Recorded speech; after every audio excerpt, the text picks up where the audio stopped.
Green World Publications. Hello नमस्कार दोस्तों, स्वागत है आप सभी का green world publication YouTube channel पर। मैं तस्लीमा मंसूरी आप सभी के साथ पेट की सीरीज में, और हम प्रैक्टिस सेट कर रहे हैं। आप सभी जानते हैं राजीव की टेक्स्ट बुक से 15 प्रैक्टिस सेट हमारा चल रहा है, और जीके का जो है आज तीसरा या चौथा लेक्चर है शायद जीके का। चलिए डायरेक्टली अपने सवाल पर आते हैं, और सवाल शुरू करने से पहले आशा करती हूँ कि आप सभी लोग बहुत अच्छे होंगे, तबीयत एकदम बढ़िया होगी और तैयारी शुरू हो चुकी होगी। और तैयारी करते रहिए, प्रैक्टिस सेट सॉल्व करते रहिए। ये अभी जीके का है, इंग्लिश का हो चुका है। इंग्लिश का भी लेक्चर जरूर देख लीजिएगा, बहुत हेल्प होगा। ठीक है, चलिए पहला सवाल देखते हैं। निम्न में अंतस्थ राज्य बफर स्टेट कौन सा है? अब सबसे पहले जरा समझ लीजिए कि बफर स्टेट का क्या मतलब होता है। तो बफर स्टेट यहाँ पर ऐसे देश से है, एक ऐसा देश जो आसपास के राज्यों देशों से घिरा हुआ है। और मान लीजिए कि हमारा जो भारत देश है ये क्या है, इसके आसपास के पड़ोसी देश हैं, राइट। यहाँ पे चीन है, और यहाँ पे आपका भूटान है, और इधर हमारा नेपाल है, और यहाँ पे क्या है, बांग्लादेश है। ठीक है, तो ये जो चाइना है ये हमारे सिर पर बैठा रहता है, पाकिस्तान से भी दोस्ती करता है, और हमारी टेरिटरी को छीनने की कोशिश करता रहता है, और इसने छीन के भी रखा हुआ है हमारा अक्साई चीन, है ना। तो नेपाल क्या है? अब भारत का कॉन्फ्लिक्ट डायरेक्टली चाइना से नहीं होने पाता है, इसमें नेपाल जो है ये एक बफर जोन की तरह काम करता है।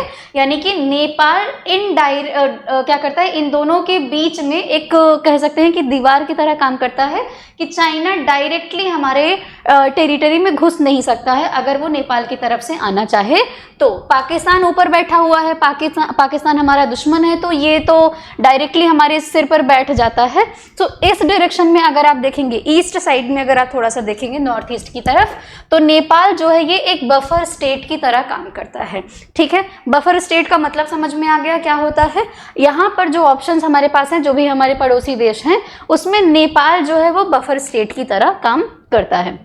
अगला सवाल है, गुलट्रम निम्न में से किस देश की मुद्रा है? तो गुलट्रम हमने डिस्कस किया हुआ था, किसकी मुद्रा है? भूटान की मुद्रा है। कौन? गुलट्रम। और भूटान की राजधानी क्या है? थिम्पू राजधानी है। ठीक है, मंगोलिया की राजधानी क्या है? उलान बटार है। बांग्लादेश की राजधानी क्या है? ढाका है, और इसकी करेंसी क्या है? टका है। और इराक की राजधानी दिनार है। इराक का करेंसी जो है वो दिनार है, इसकी राजधानी क्या है? बगदाद है। ठीक है ना, चलिए आगे बढ़ते हैं। सवाल है तो ऑप्शन क्या हो जाएगा? DE हो जाएगा, क्योंकि इसमें से कोई भी नहीं। इसका क्या है? भूटान की करेंसी है ये। गुलट्रम किसकी करेंसी है? भूटान की। अगला सवाल है, निम्न में से किस राज्य को पूर्वोत्तर भारत का प्रहरी और पूर्वोत्तर राज्यों का प्रवेश द्वार कहा जाता है? नॉर्थ ईस्टर्न स्टेट का प्रवेश द्वार, या फिर नॉर्थ ईस्टर्न स्टेट का पूर्वोत्तर भारत का प्रहरी किसको कहा जाता है? असम को कहा जाता है। असम को कहा जाता है। ठीक है ना। मानस नेशनल पार्क कहाँ पर है? असम में ही है। और असम जो है ये आपका सिक्किम को छोड़ करके, जो हमारा चिकन नेक है उसको छोड़ करके, ये बाकी हम आपके जितने भी क्या है नॉर्थ ईस्टर्न स्टेट्स हैं, इसकी जो बॉर्डर है वो सभी के साथ लगती है। केवल और केवल किसको छोड़ करके? सिक्किम को छोड़ करके नागालैंड हो गया, अरुणाचल हो गया, मणिपुर हो गया, मेघालय हो गया, त्रिपुरा हो गया, मिजोरम हो गया, इन सब के साथ किसकी सीमा लगती है? असम की सीमा लगती है। ठीक है, नॉर्थ ईस्टर्न स्टेट का प्रवेश द्वार किसको कहा जाता है? असम को कहा जाता है। असम की राजधानी बता दीजिए, क्या है? दिसपुर है। ठीक है, क्या है? दिसपुर है। त्रिपुरा की अगरतला है। मेघालय शिलोंग है इसकी राजधानी। मणिपुर की राजधानी क्या है? इम्फाल है।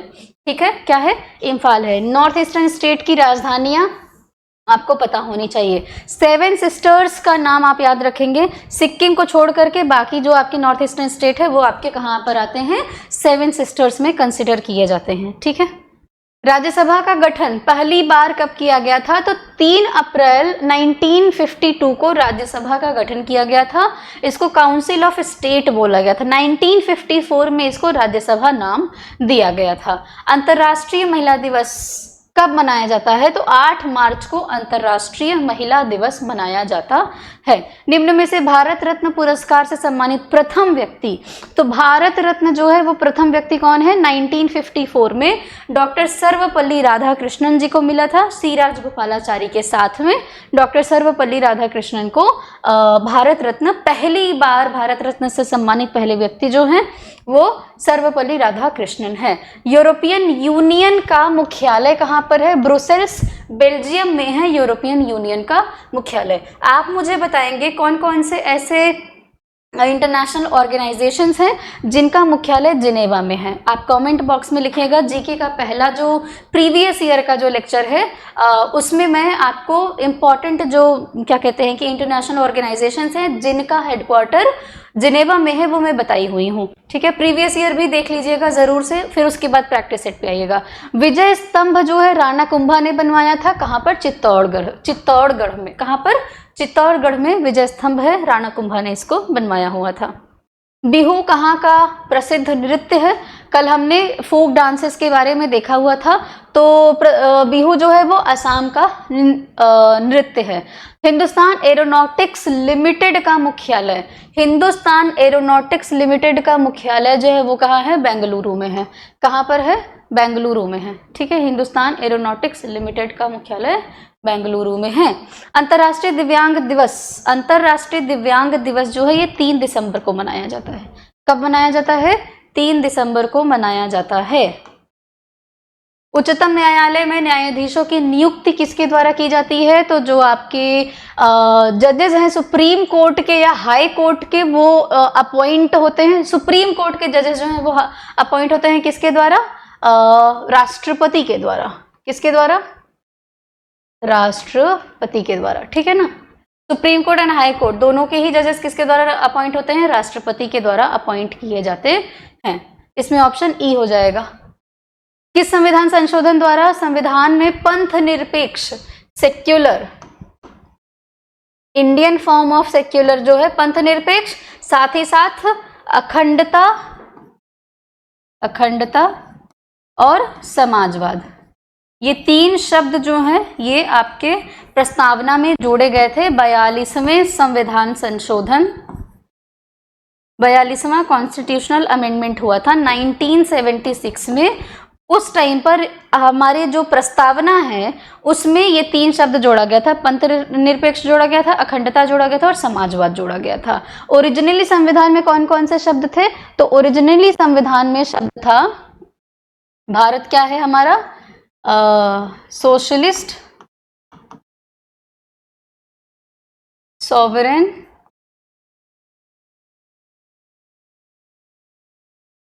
डेमोक्रेटिक, सोशलिस्ट तो बाद में ना, सॉवरेन, डेमोक्रेटिक, रिपब्लिक, ये 3 वर्ड प्रस्तावना में शुरुआत में थे। ठीक है, फिर 1971 में क्या जोड़ा गया था? सोशलिस्ट, उसके बाद क्या आ गया था?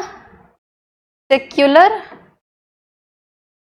ये 2 वर्ड आए, और सॉवरेन, डेमोक्रेटिक, रिपब्लिक फिर भारत को कहा जाने लगा। यानी कि समाजवाद, अखंडता और पंथ निरपेक्ष, ये 3 शब्द जो हैं वो आपके 42वें संविधान संशोधन द्वारा 1976 में प्रस्तावना में जोड़े गए थे। उसके अलावा 42वां संविधान संशोधन जो है इसमें कौन कौन से अदर प्रोविजंस जोड़े गए थे हमने डिस्कस किया हुआ है। आप जानते हैं कि जो मौलिक कर्तव्य है उसको भी 1976 में जोड़ा गया था, 42वां संविधान संशोधन हुआ था। इसके अलावा जो डीपीएसपी है इसमें हमारा आर्टिकल 39A, आर्टिकल 48A और आर्टिकल 43A, ये 3 आर्टिकल्स आपके डीपीएसपी में जोड़े गए थे 42वें संविधान संशोधन द्वारा। ठीक है, 42वें संविधान संशोधन को क्या कहा जाता है? मिनी कॉन्स्टिट्यूशन कहा जाता है। क्या कहा जाता है? मिनी कॉन्स्टिट्यूशन कहा जाता है।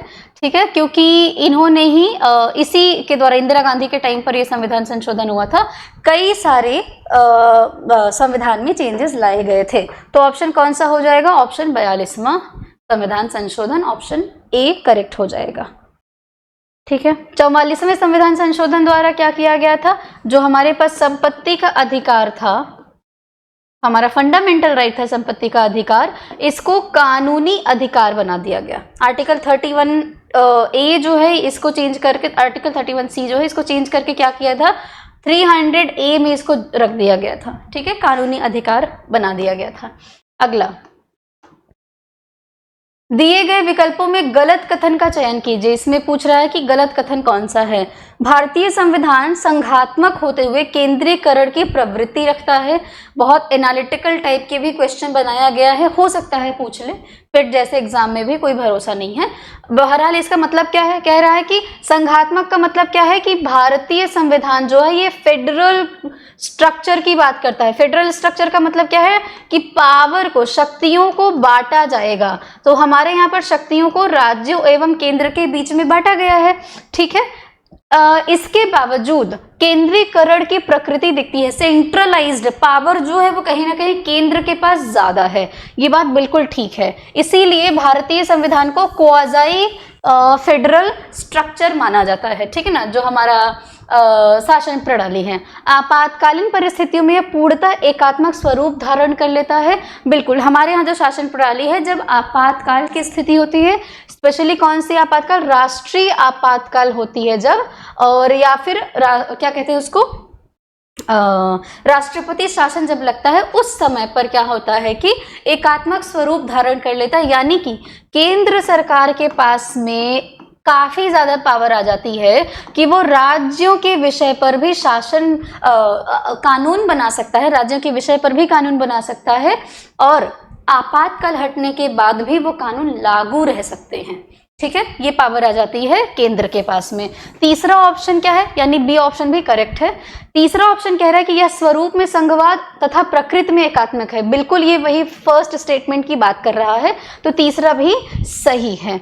एसआर बोम्मईवाद में भारतीय संविधान को परिसंघात्मक घोषित किया गया था, ये भी बिल्कुल ठीक है। अभी हम कई सारे केसेस देखेंगे, 2-3 केसेस जो बहुत इंपॉर्टेंट है, जिसमें सुप्रीम कोर्ट ने प्रस्तावना को लेकर के और कॉन्स्टिट्यूशन के बेसिक स्ट्रक्चर को लेकर के कुछ कहा था। तो इसमें सारे के सारे ऑप्शन बिल्कुल ठीक हैं, इसमें कोई भी स्टेटमेंट गलत नहीं है, इसलिए ऑप्शन ई हमारा सही होगा, क्योंकि गलत पूछा है। ठीक है, अगला सवाल, भारतीय संविधान का निम्नलिखित में से कौन सा अनुच्छेद सर्वोच्च न्यायालय की आरंभिक अधिकारिता का मतलब होता है ओरिजिनल ज्यूरिसडिक्शन।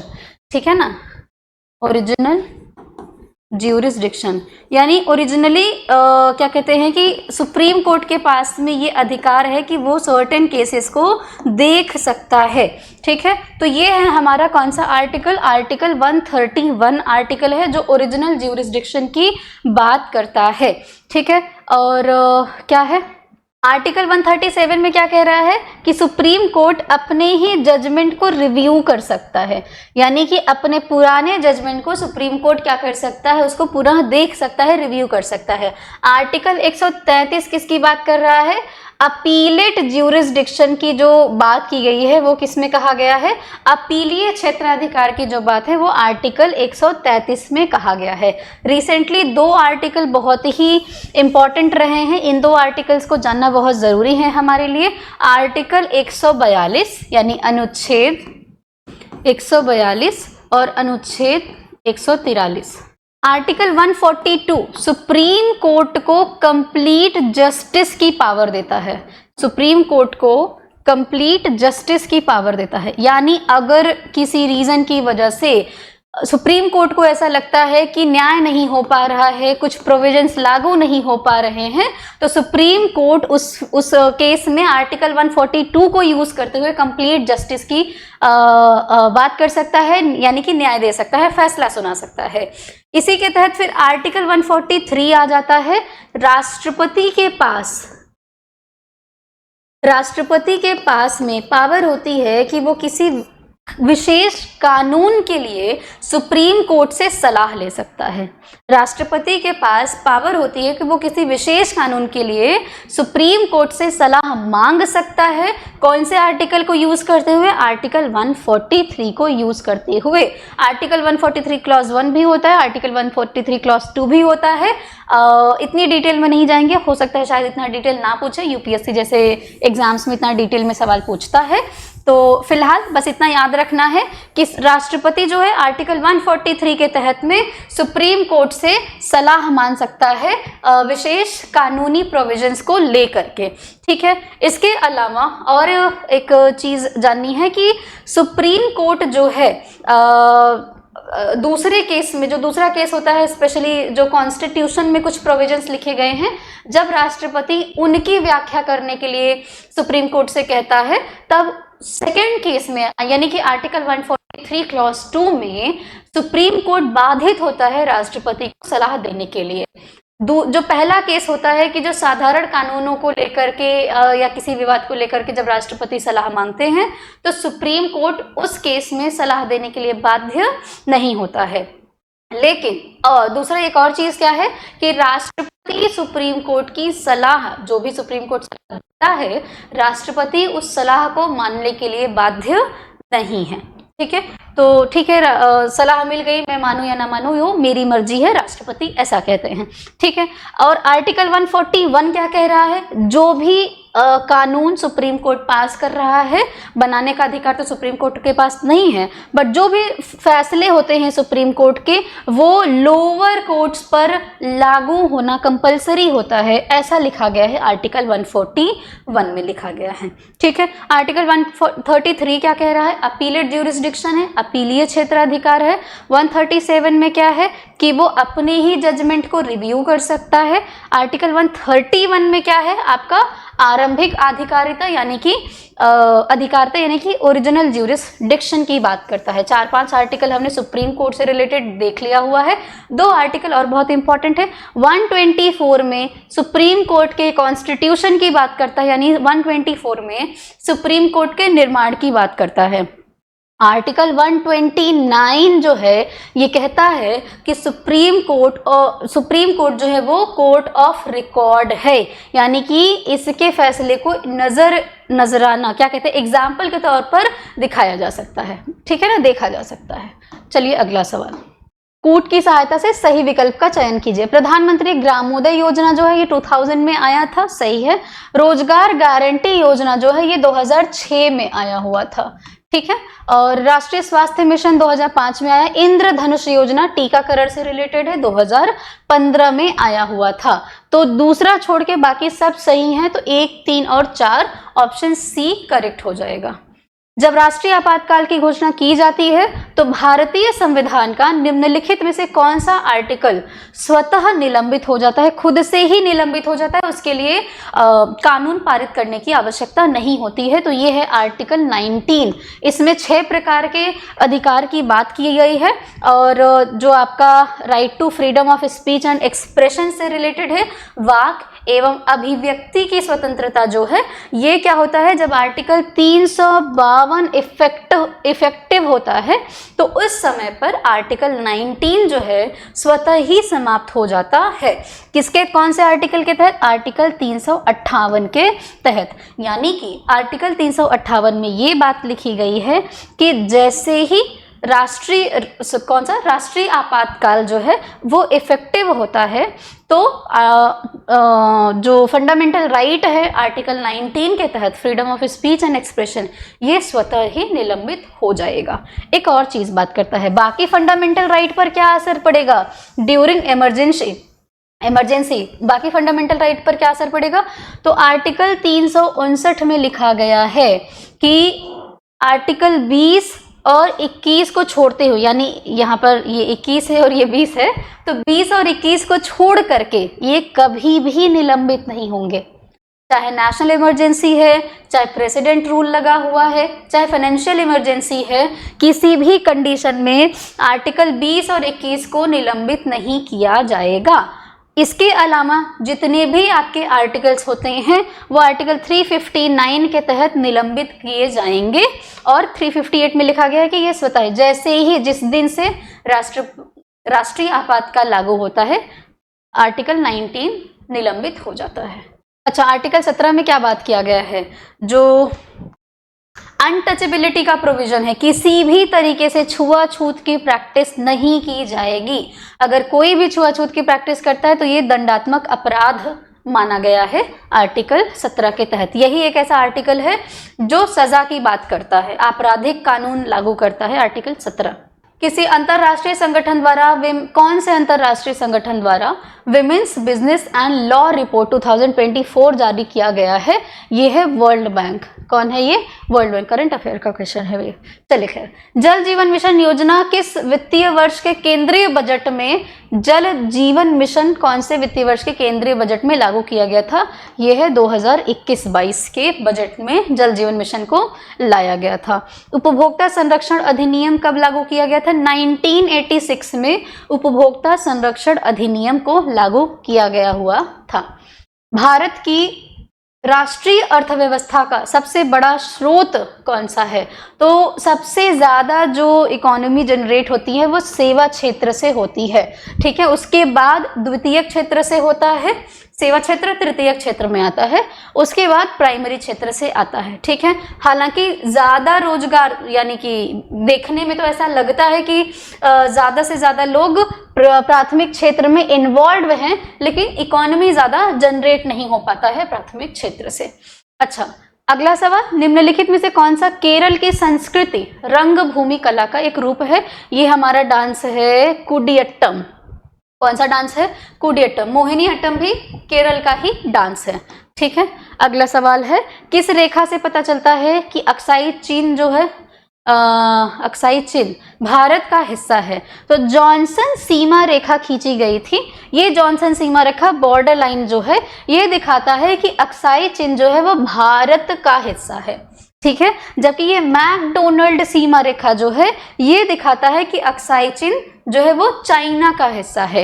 इसी वजह से भारत और चाइना के बीच में विवाद है अक्साई चीन को लेकर के, ठीक है। मैकमोहन रेखा भी भारत और चाइना के ही बीच में है।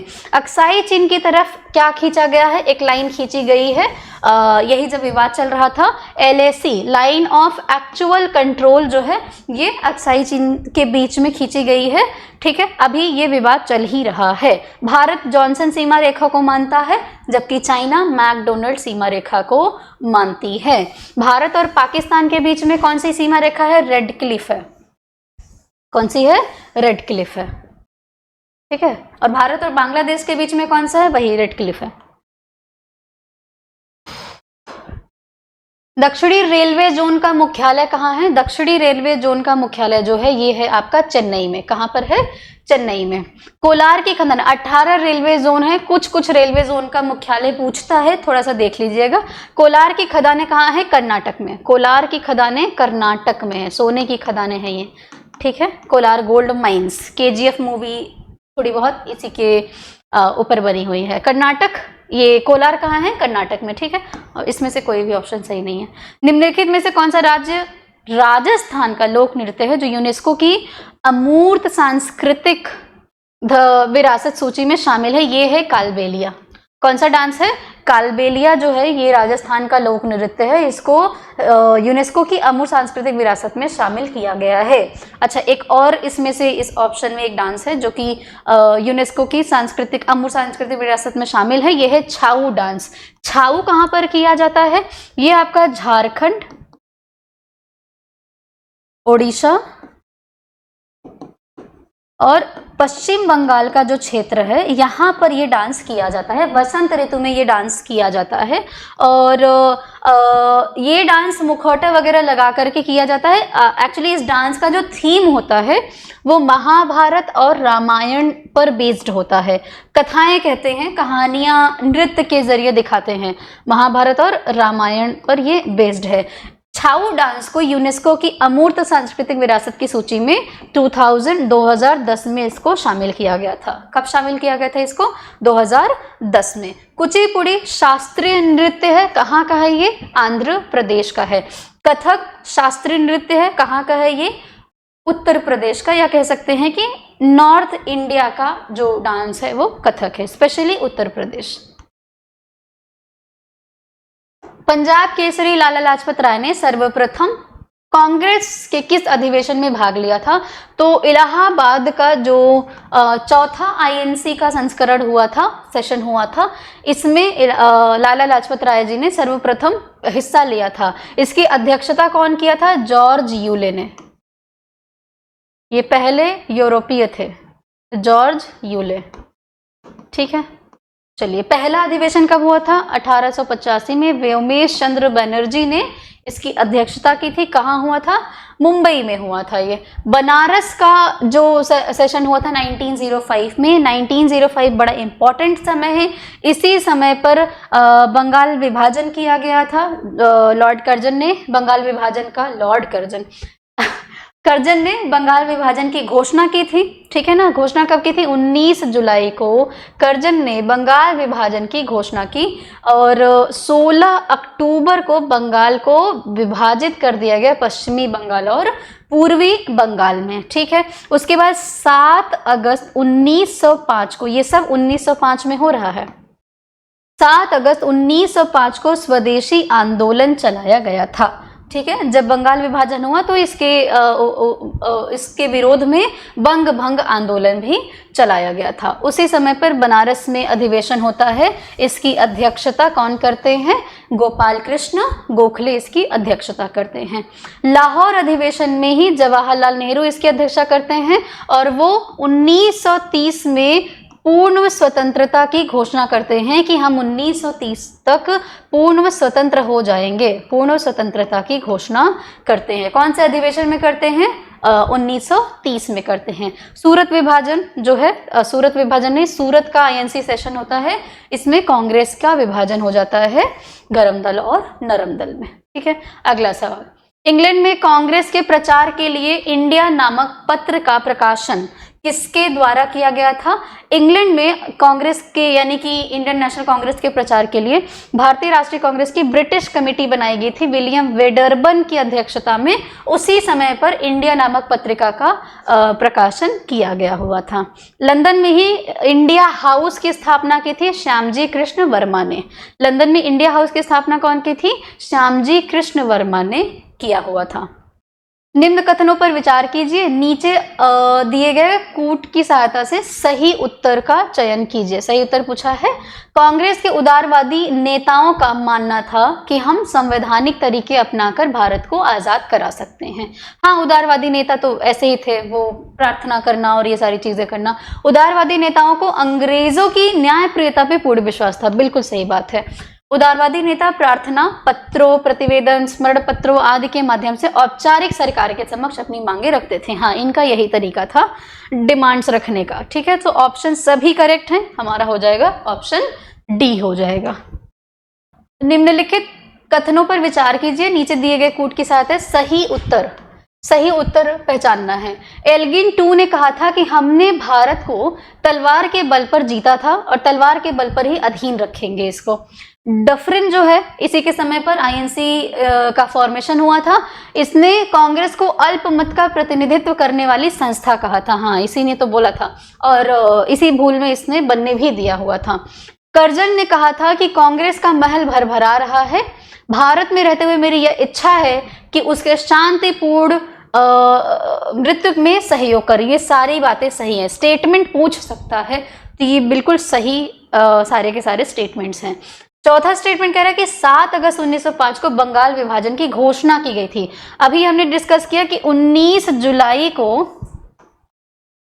जुलाई को बंगाल विभाजन की घोषणा हुई थी और 16 अक्टूबर को बंगाल विभाजित कर दिया गया था। बंगाल को विभाजित कर दिया गया था और 7 अगस्त 1905 को क्या हुआ था? स्वदेशी आंदोलन की औपचारिक शुरुआत की गई थी, घोषणा की गई थी। इसमें आपका डी गलत है, ऑप्शन 1, 2, 3 सही है।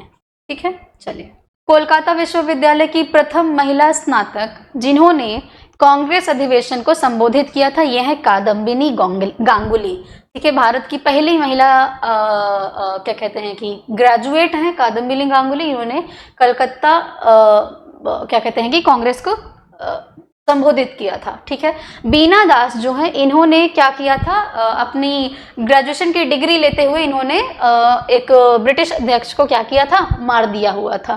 ठीक है, प्रीतिलता वाडेकर कौन है, ये प्रीतिलता वाडेकर जुड़ी हुई हैं सूर्य सेन जी के, जो रेवोल्यूशनरी थे, उनके क्या कहते हैं कि जो क्रांतिकारी उनका आंदोलन था उससे जुड़ी हुई थी। ठीक है, चिटगांव का जो शस्त्रागार था उसको लूटने में भी इनका क्या कहते हैं कि हाथ रहा है। ये तीनों ही औरतें जो हैं ये रेवोल्यूशनरी रही हैं। ठीक है ना, भारत की रेवोल्यूशनरी रही हैं। गुजरात के चालुक्य शाखा की स्थापना किसने की थी, गुजरात के चालुक्य शाखा की स्थापना मूलराज प्रथम ने की थी।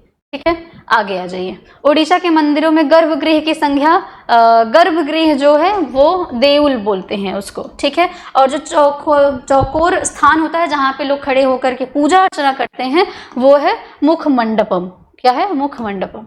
किस उत्तर वैदिक कालीन उपनिषद में सत्यमेव जयते और यज्ञों को टूटी फूटी नौकाओं के समान माना गया है, ये मुंडक उपनिषद में लिखा गया है, मुंडक उपनिषद में लिखा गया है। ठीक है, किस ब्राह्मण ग्रंथ में जल प्लावन कथा, पुनर्जन्म का सिद्धांत, पुरुरवा उर्वशी आख्यान और अश्विन कुमार द्वारा चयन ऋषि को यौवन दान का वर्णन है, ये शतपथ ब्राह्मण में लिखा गया है। कौन से ब्राह्मण में लिखा गया है, शतपथ ब्राह्मण में लिखा गया है।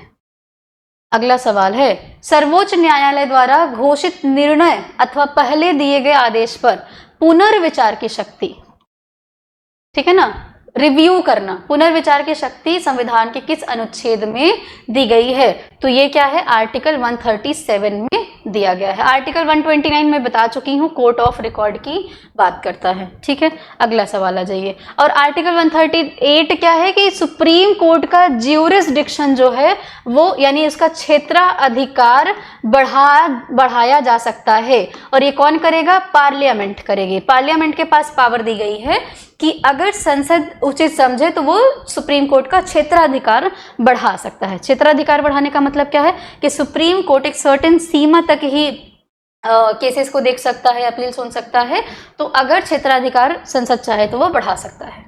अगला सवाल, दिए गए सुमेलित विकल्पों में गलत सुमेल का चयन कीजिए, गलत कौन सा है। कार्यपालिका से न्यायपालिका का पृथक्करण डीपीएसपी का आर्टिकल 50 है, सही है। अंतरराष्ट्रीय शांति और सुरक्षा की अभिवृद्धि आर्टिकल 51 सही है। पर्यावरण का संरक्षण और संवर्धन आर्टिकल 48 ये भी सही है। ठीक है, और कर्मकारों के लिए निर्वाह मजदूरी ये भी आर्टिकल 43 सही है। ऑप्शन डी, सारे के सारे ऑप्शन सही हैं, ऑप्शन डी हो जाएगा। समान कार्य के लिए समान वेतन का प्रावधान, ठीक है, ये जेंडर अनबायस्ड आर्टिकल लिखा गया है, मतलब ये लिखा गया है कि महिला एवं पुरुष के लिए समान, अगर महिला और पुरुष समान काम कर रहे हैं तो उनका वेतन भी समान होना चाहिए, ये आर्टिकल 39D में लिखा गया है। ठीक है, आर्टिकल 39D में लिखा गया है। आर्टिकल 37 डीपीएसपी का क्या कहता है कि डीपीएसपी राज्य जो है वो कानून बनाते समय डीपीएसपी के प्रावधानों को ध्यान में रखेगा, लेकिन ये न्यायालय द्वारा प्रवर्तनीय नहीं होगा कि अगर लागू नहीं हो रहा है तो आप चले जाइए कोर्ट के पास कि लागू नहीं हो रहा है, ये प्रवर्तनीय नहीं है। ठीक है, आर्टिकल 38 क्या है, एक कल्याणकारी राज्य की बात करता है। ठीक, 39D में वही कहा गया है कि महिला पुरुष बच्चों के लिए एक मानवीकरण जैसा प्रावधान किया जाए, यानी उनके ऊपर होने वाले अत्याचारों को कम से कम किया जाए या ना किया जाए, बेसिकली उसमें मना किया गया है। ठीक है ना, भारतीय संविधान का कौन सा अनुच्छेद समान कार्य के लिए, ये ऑप्शन 39 है आपका। ठीक है, चलिए 39 का डी। भारतीय संविधान का कौन सा अनुच्छेद धन विधेयक को परिभाषित करता है। धन विधेयक की परिभाषा आर्टिकल 110 में लिखी गई है। आर्टिकल 110 में धन विधेयक की परिभाषा भी लिखी गई है और कहा गया है कि लोकसभा में ही धन विधेयक को पेश किया जाएगा। ठीक है, राज्यसभा की पावर धन विधेयक के मामले में बिल्कुल कम है। ठीक है, ये किसकी पावर है, लोकसभा के पास, और परिभाषित कौन करेगा, लोकसभा अध्यक्ष डिसाइड करेगा कि कौन सा विधेयक धन विधेयक है और कौन सा विधेयक धन विधेयक नहीं है। ठीक है, तो ऑप्शन क्या हो जाएगा आपका, ऑप्शन ई हो जाएगा। ये ऑप्शन 120 थोड़ा सा देख लीजिए, इंपॉर्टेंट है। ऑप्शन 120 में पार्लियामेंट में यूज होने वाली भाषा की बात की गई है कि कौन सी भाषा जो है वो संसद में बोली जाएगी सांसदों द्वारा। तो ये हिंदी या इंग्लिश हो सकता है, और अध्यक्ष की परमिशन से जो सांसद हैं वो अपना रीजनल लैंग्वेज भी बोल सकते हैं। ऐसा ही सिमिलर आर्टिकल हमने देखा था 210 जो है आर्टिकल, अनुच्छेद 210, इसमें विधान सभाओं में यूज होने वाले भाषा की बात की गई है। ठीक है। भारतीय राष्ट्रीय भुगतान निगम NPCI, national payment corporation of India की स्थापना 2008 में की गई थी। कौन सी पंचवर्षीय योजना हेरोड डोमर मॉडल पर आधारित है? ये पहली पंचवर्षीय योजना है। ठीक है। एस चक्रवर्ती जो योजना है वो हमारी तीसरी पंचवर्षीय योजना है। दूसरी पंचवर्षीय योजना कौन है? पीसी महालनोबिस मॉडल पर आधारित है दूसरी पंचवर्षीय योजना। चौथी पंचवर्षीय योजना जो है ये अशोक रुद्र मॉडल पर आधारित है। ठीक है। तीसरी पंचवर्षीय योजना को गॉडगिल मॉडल भी कहा जाता है। अर्थशास्त्र का जनक एडम स्मिथ को बोला जाता है। किसको कहा जाता है? Adam Smith. अरे ये नहीं है इसको तो। भारत की अर्थव्यवस्था किस प्रकार की है? भारत की अर्थव्यवस्था मिश्रित अर्थव्यवस्था है। ठीक है। यानी कि कैपिटलिस्ट और गवर्नमेंट, यानी कि जो प्राइवेट इंस्टीट्यूशंस हैं उन पर वो भी रहेंगे और सरकार का कंट्रोल भी रहेगा, तो मिश्रित अर्थव्यवस्था है। इलायची पहाड़ियां, कार्डमम हिल्स, ठीक है, ये तमिलनाडु में है, बिल्कुल साउथ में। कार्डमम हिल्स जो है ये पश्चिमी घाट की श्रृंखला है। किसकी श्रृंखला है? पश्चिमी घाट की श्रृंखला है। कैलाश पर्वत जो है ये आपका कहाँ पर है? ये चीन में, तिब्बत वाले रीजन में स्थित है, जिसको चीन अपना कहता है। ठीक है। महानदी बेसिन में बना कौन सा बांध बाढ़ नियंत्रण के साथ जल संरक्षण को भी समाहित करता है? तो ये है हीराकुंड बांध। महानदी पर कौन सा बांध बना हुआ है? हीराकुंड बांध बना हुआ है। नागार्जुन सागर जो है ये कृष्णा नदी पर बना हुआ है। ये ऐसे डायरेक्टली सवाल पूछता है कि कौन सा बांध कौन सी नदी पर बना हुआ है। भाखड़ा नागल बांध जो है ये आपका सतलुज नदी पर बना हुआ है। टिहरी बांध जो है ये भागीरथी और भिलांगना नदी के संगम पर बना हुआ है। ठीक। निम्नलिखित राज्यों में से भारत में चावल का प्रमुख उत्पादन कौन करता है? उत्पादक कौन है? अभी करंट डेटा के हिसाब से पश्चिम बंगाल जो है सबसे ज्यादा चावल का उत्पादन करता है। ठीक है। तो इसमें से ऑप्शन ई करंट डेटा के हिसाब से आप लगाइएगा। अभी कौन है? पश्चिम बंगाल है। कौन सा दर्रा सिक्किम को चीन के तिब्बत स्वायत्त क्षेत्र से जोड़ता है? सिक्किम में कौन है? नाथुला है और जलेपला, दो है। तो नाथुला पास जो है वो चीन को तिब्बत के स्वायत्त क्षेत्र से जोड़ता है। भारतीय क्रांति की माता, भारतीय क्रांति की माता जो है वो मैडम भीकाजी कामा को माना जाता है। किनको माना जाता है? मैडम भीकाजी कामा को। मुस्लिम लीग के संदर्भ में निम्न कथनों में से असत्य, गलत कथन को चुनना है। मुस्लिम लीग की स्थापना 30 दिसंबर 1906 को ढाका में की गई थी। ये सलीमुल्लाह खां और आगा खां के नेतृत्व में मुस्लिम लीग की स्थापना ढाका में किया गया था। स्टेटमेंट बिल्कुल सही है। प्रारंभ में इसका उद्देश्य ब्रिटिश सरकार की नीतियों का विरोध करना बिल्कुल भी नहीं था। ये ब्रिटिश नीतियों का समर्थन करते थे हमेशा से ही। ठीक है। अपने इंटरेस्ट के लिए लीग के द्वारा ब्रिटिश सरकार के प्रति निष्ठा व्यक्त की गई। बंगाल विभाजन का समर्थन भी किया गया। बहिष्कार आंदोलन की निंदा की गई थी। ये सही है। 1908 में अमृतसर अधिवेशन में लीग ने मुसलमानों के लिए पृथक निर्वाचन मंडल की मांग की थी, जिसको मिंटो रिफॉर्म जब 1909 में आया था तो उसको मान भी लिया गया था। ठीक है। तो ऑप्शन बी तो बिल्कुल भी नहीं है। इसमें गलत कथन कौन सा है? ऑप्शन बी है। बाकी सारे स्टेटमेंट सही हैं। गलत पूछ रहा है इसीलिए ऑप्शन बी सही है। ठीक है। कांग्रेस के किस अधिवेशन में मुस्लिमों के लिए पृथक निर्वाचन मंडल को स्वीकार कर लिया गया था? लखनऊ का 1916 में। ये आरसी मजुमदार जो है, क्या नाम था उनका? मजुमदार ही हैं। इन्होंने इसकी अध्यक्षता की थी। ठीक है। और 1916 में ही बाल गंगाधर तिलक और एनी बेसेंट की सहायता से गरम दल और नरम दल भी कांग्रेस में शामिल हो गए थे। इन्होंने ही 1916 में अपना होम रूल आंदोलन चलाया हुआ था, दोनों लोगों ने अलग अलग समय पर होम रूल आंदोलन, ठीक है। और यही सबसे बड़ी गलती थी कि कांग्रेस ने 1916 में मुस्लिमों के लिए पृथक निर्वाचन मंडल को स्वीकार कर लिया था।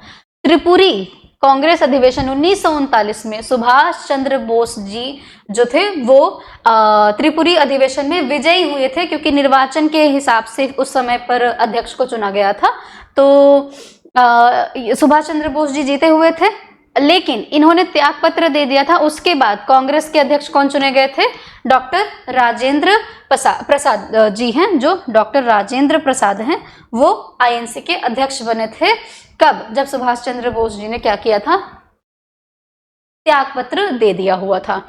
अच्छा, और हुआ क्या था? 1938 में हरिपुरा अधिवेशन में सुभाष चंद्र बोस ने कांग्रेस की अध्यक्षता की। फिर 1939 में महात्मा गांधी चाहते थे कि पट्टाभी सीतारमैया जो हैं वो आईएनसी के अध्यक्ष बने, लेकिन फिर कुछ चीजें हुई, फिर चुनाव हुआ, तो चुनाव में सुभाष चंद्र बोस जीते और महात्मा गांधी के प्रत्याशी जो पट्टाभी सीतारमैया है उनकी हार हुई। उस हार को महात्मा गांधी ने कहा कि ये मेरी हार है, ठीक है। और फिर सुभाष चंद्र बोस का क्रांतिकारी काम हुआ करता था, तो कांग्रेस में उनके जो क्या कहते हैं कि जो प्रावधान वो लाना चाहते थे, जो चेंजेस वो लाना चाहते थे, वो नहीं हो पा रहा था, इसीलिए इन्होंने त्यागपत्र दे दिया और फिर इसकी अध्यक्षता डॉक्टर राजेंद्र प्रसाद ने किया हुआ था। उसी समय पे जब त्यागपत्र देते हैं, फिर सुभाष चंद्र बोस क्या बनाते हैं? फॉरवर्ड ब्लॉक की स्थापना करते हैं। किसकी स्थापना करते हैं? Forward block.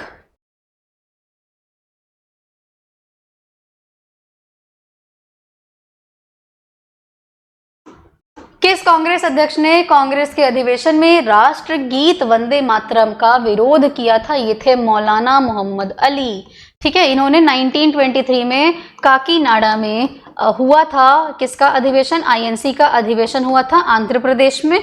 उसी जगह पर इन्होंने वंदे मातरम का विरोध किया हुआ था। वंदे मातरम लिखा कहाँ पर है? बंकिम चंद्र चट्टोपाध्याय ने लिखा हुआ है इसको, आनंद मठ में लिखा हुआ था। कब सबसे पहले गाया हुआ था? 1896 में, 1896 में। क्या नाम था उनका? रहमतुल्लाह सयानी। इनकी अध्यक्षता में वंदे मातरम को पहली बार गाया हुआ था। ये हुआ था कलकत्ता में, आईएनसी का सेशन। निम्न में से किस देश में ग्वादर बंदरगाह, आज के टाइम पे तो बड़ा ही न्यूज में रहा था, अभी जब ऑपरेशन सिंदूर और ये सब चल रहा था, तो ग्वादर बंदरगाह का विकास चीन की सहायता से सीपीईसी बन रहा है, चाइना पाकिस्तान इकोनॉमिक कॉरिडोर बन रहा है। वो हमारे सिर से लेके जा रहा है। कौन है ये? पाकिस्तान, है ना, जनजातीय दुश्मन है ये हमारा। निम्नलिखित में से ताजिकिस्तान की राजधानी, तो ताजिकिस्तान की राजधानी जो है वो दुशानबे है। कौन है? दुशानबे बोलते हैं, ठीक है। निम्न में से किस राज्य में झूम खेती की जाती है? झूम खेती जो है वो नॉर्थ ईस्ट में की जाती है। झूम खेती का अलग अलग नाम है अलग अलग क्षेत्रों में, शिफ्टिंग कल्टीवेशन, ठीक है। और नॉर्थ ईस्टर्न स्टेट्स में इसको झूम खेती बोला जाता है, तो ऑप्शन सी हो जाएगा, नागालैंड। लोकसभा के अधिकतम कितने सदस्य राज्यों के निर्वाचन क्षेत्रों से निर्वाचित होते हैं? 530, 550 की स्ट्रेंथ है लोकसभा की, ठीक है, जिसमें से 20 सदस्य यूनियन टेरिटरी से आते हैं, 530 सदस्य जो हैं वो राज्यों से आते हैं। विश्व श्रमिक दिवस कब मनाया जाता है? 1 मई को विश्व श्रमिक दिवस मनाया जाता है। इल्तुतमिश द्वारा रणथंभौर पर कब अधिकार किया गया था? 1226 ईस्वी में। निम्नलिखित में से किस शासक द्वारा दिल्ली में सर्वप्रथम एक मदरसे की स्थापना की गई थी? ये इल्तुतमिश था। कौन था? इल्तुतमिश। सिजदा एवं पैबोस की परंपरा कौन चलाया था? ये बलबन था, ठीक है। और बाजार नियंत्रण कौन किया था? अलाउद्दीन खिलजी, जो थोड़े बहुत इंपॉर्टेंट क्वेश्चन है। कुतुब मीनार का निर्माण कौन था? कुतुबुद्दीन ऐबक ने करवाया था। इसको लाख बख्श भी कहा जाता है। गुलाम वंश का संस्थापक भी कुतुबुद्दीन ऐबक को माना जाता है। जैन धर्म के प्रथम तीर्थंकर कौन थे? ऋषभदेव जैन धर्म के प्रथम तीर्थंकर थे। महावीर स्वामी जैन धर्म के 24वें तीर्थंकर थे। और नेमिनाथ कौन है? 21वें नंबर के। पार्श्वनाथ 33वें नंबर के हैं। द्वितीय जैन सभा का आयोजन, 2 बार जैन सभा का आयोजन हुआ है। एक 300 BC में जैन सभा का आयोजन पाटलिपुत्र में किया गया था।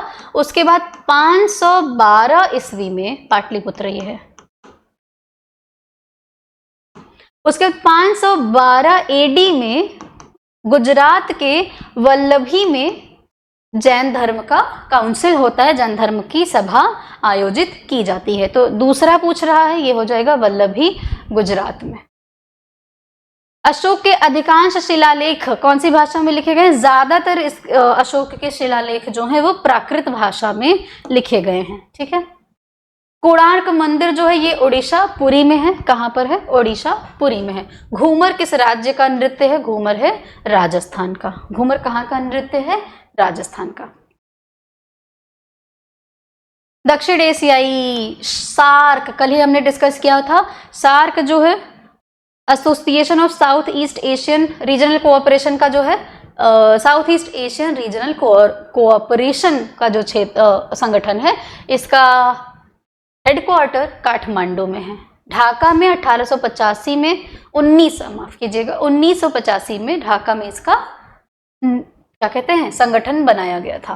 भाभा परमाणु अनुसंधान केंद्र ट्राम्बे मुंबई में है ये। ठीक है।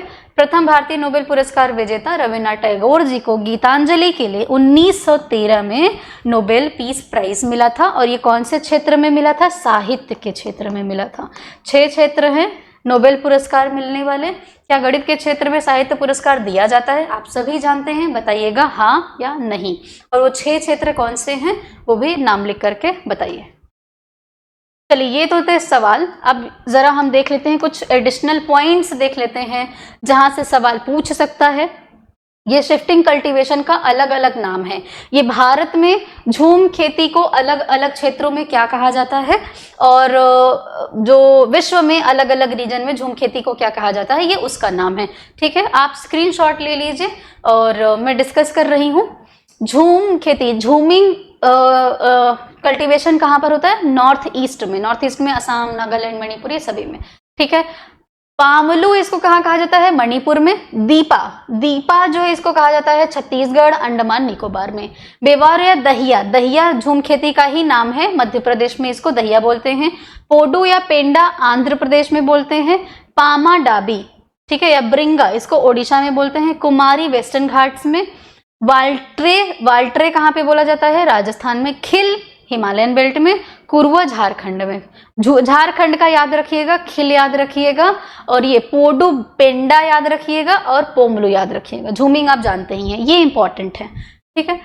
और मिल्पा कहाँ पे बोला जाता है? सेंट्रल अमेरिका या मेक्सिको में। ये सवाल आया हुआ है।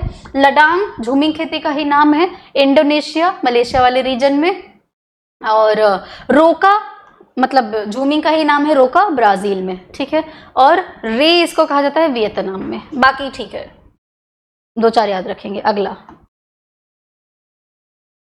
ये है बुद्धिस्ट काउंसिल और जैन का काउंसिल हम डिस्कस कर चुके हैं। बुद्धिस्ट काउंसिल वाला कल हमने सवाल डिस्कस किया हुआ था।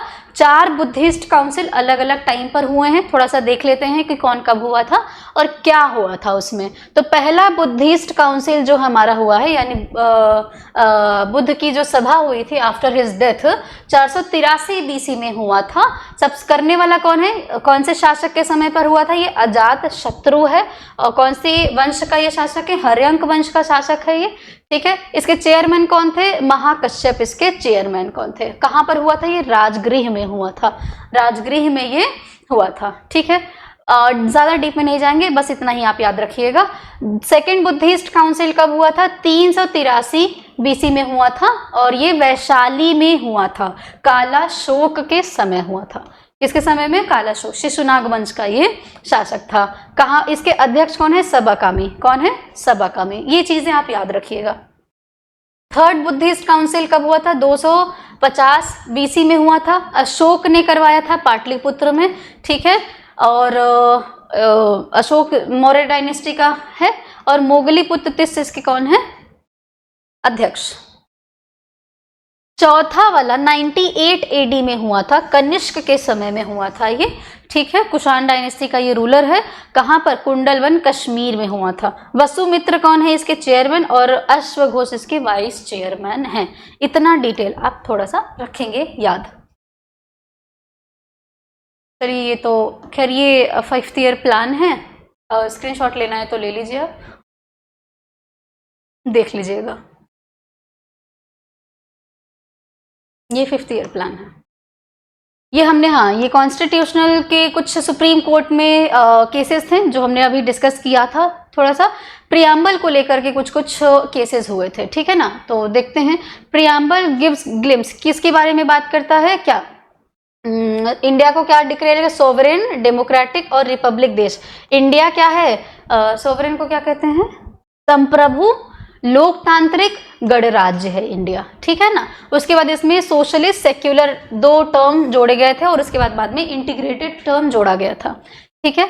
उसके बाद में कुछ केसेस आए हुए थे, वो केसेस भी डिस्कस कर लेते हैं। बेरूबारी केस 1960 में आया हुआ था। इस बेरूबारी केस में ये कहा गया था कि प्रियम्बल जो है ये कॉन्स्टिट्यूशन का पार्ट नहीं है। Preamble is not a part of constitution, यानी संविधान का हिस्सा प्रियम्बल को नहीं माना गया था, ठीक है। उसके बाद में 1973 में केशवानंद भारती केस आता है।